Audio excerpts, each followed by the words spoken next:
Tony, do you have an idea of what round number or estimate of what this facility can produce as far as lots go if they follow the ordinances?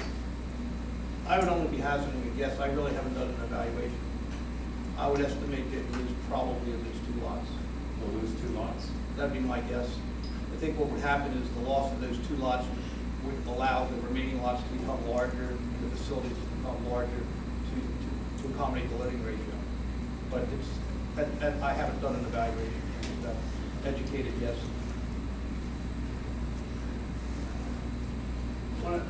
And we talked about this, I know quite a bit last time as far as, you know, the approach here as far as trying to keep the infiltration, trying to keep the runoff distributed across these 40 small locations instead of concentrating them to 3, including one of those areas, which there was a fair amount of discussion about concern about really loading up this area with a lot of runoff and stormwater here. I mean, to convert to a more conventional layout would force you into that situation, would force you to basically be concentrating this. And this is where, you know, we've talked with DEP and you know, we really crafted this language about concept and how they feel about it. This is where we're hearing from them, and actually they're presenting this at conferences now, this particular project as a model approach to infiltration design because it is so dispersed. They're very excited about how this spreads the infiltration across the entire site, and we're not just concentrating it into 2 or 3 areas across the site. Well, it's interesting that your township has hired a sustainability expert as an intern, which I think is a wonderful thing. Welcome. This plan, DEP, has modeled after the sustainability concept because each lot is sustainable onto itself. It's sustainable in terms of infiltration, stormwater management, water, sewer. It's not burdening any other lot owner, landowner, complete and total sustainability on each lot. So that's the DEP model, if you will.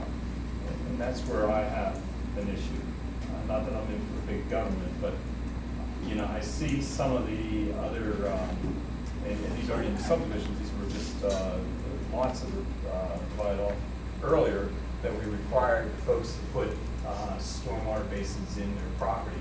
And I can tell you, one, they're not working, and they're not working because the landowners aren't maintaining them. Right. Because they don't want to see high grass, they want to see a green lawn that can lawn continue to spread.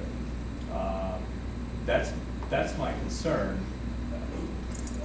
You know, to allow that to be turned over to the homeowner, we've taken away the probability that the township's going to be able to go in and rectify anything in the future, whether it's 5, 10, 50 years from now.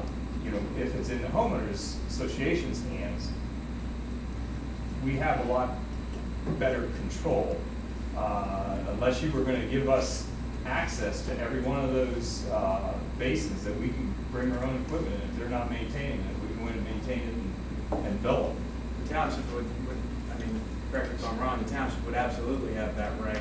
And we heard loud and clear that concern regarding a lot owner, you know, being solely responsible for this and that burden potentially being passed on to the township.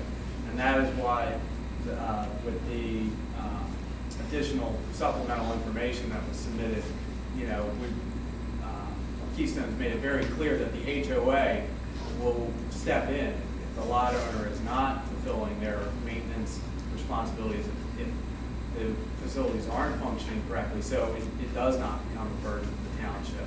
So actually, you have more protection on this project than if another township resident were to come in and say, okay, I want to develop a lot on my own, and you know, I'm going to construct an infiltration facility on my lot.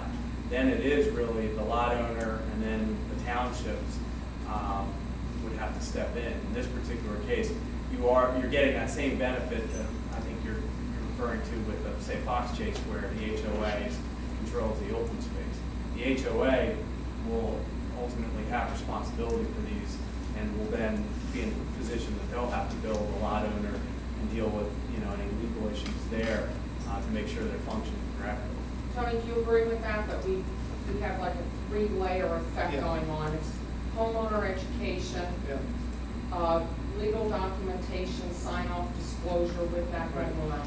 And then if that fails on the first level, then it goes to the HOA.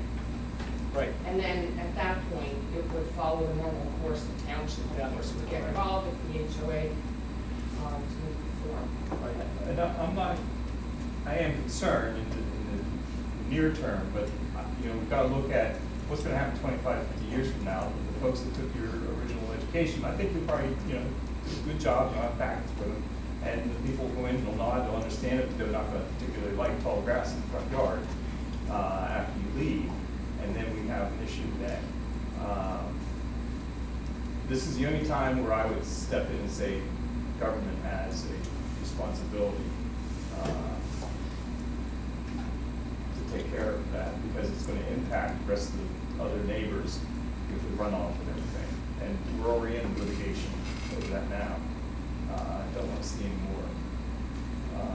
And I'm speaking for myself, I'm not speaking for Right, me the too. board. I know that you guys did a great job, great at what you're doing all. But we as a board, and you guys, two new guys will see that. I don't know how many times I sat here where someone explained to me, I'm a chef. I don't know engineering from nothing. I just know that I see citizens literally crying. And someone trying to tell me, well, the science was perfect. We have the science that says this and that, and throwing me back and saying, man, well, that's supposed to, and it just doesn't. And people's flooded, people's stuff is running. And at the end of the day, I have to sit here and I have to adjudicate for that. Well, this, Who I serve, that's it.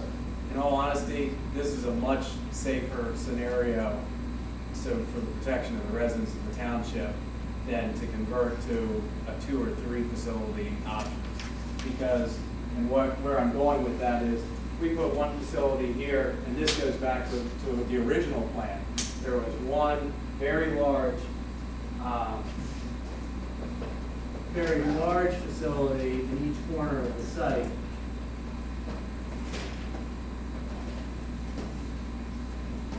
It's in the packet of information that was submitted, but there was a large infiltration facility here and a large infiltration facility Oh, I here. remember. 10 acres coming this way, 10 acres coming that way. If either one of these fails, you have 10 acres of runoff that are being discharged from the site. If any one of these 40 facilities were to fail, you're looking at an acre, the size of a residential lot, that might escape, in a temporary There you condition. go, here's the, Yeah. I mean, this is where we would be back to. 3 locations. You would have all of this coming to here. And if this were to fail, you'd have that much water coming off of it. Where here, what we've done is Spread it out. spread it out. So if you were to have an issue, a failure, a solution would be much easier to come by. Versus, I think our largest drainage area is an acre and a quarter. And most of that drainage area, where we're talking about an acre and a quarter, you can see is all lawn. I mean, it's, even what's coming from there would be limited, and these are all sized to handle a 100-year storm event. And to contain, was it up to the 2-year storm with no infiltration assumed at all.